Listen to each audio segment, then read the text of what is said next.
My Pet Book by Bob Stake. Most pets you know are cats and dogs. Go out and take a look. But there's a boy in Smartytown whose pet is a little book.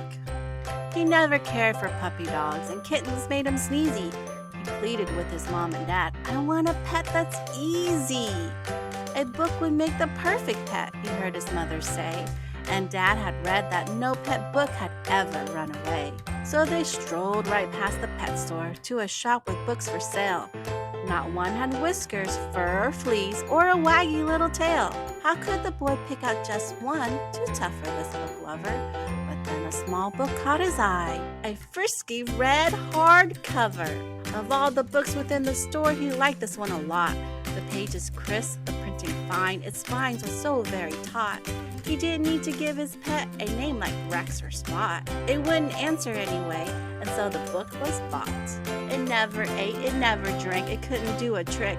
It never shed, it had no fleas, it couldn't fetch a stick. It never needed bathing, and its ears would never droop. But best of all, that little pet, it didn't even poop! A better pet you couldn't find for graceful evening strolls. It wasn't like those ill-bred dogs that drank from toilet bowls, or like a cat that always sleeps or won't turn off its purr. A pet book never makes a sound, and it doesn't lick its fur. Inside the book were many tales of awesomeness and glory. The boy imagined as he read that he was in the story. The boy would leave his pet book home. When off to school he'd go. Then one day when the boy returned, the book was gone. Oh no! He ran away, the boy began to bleed. How could a pet book run away without a pair of feet? The maid could hear the crying boy. That sound was such a rarity. "I think I know what happened. I gave your book to charity."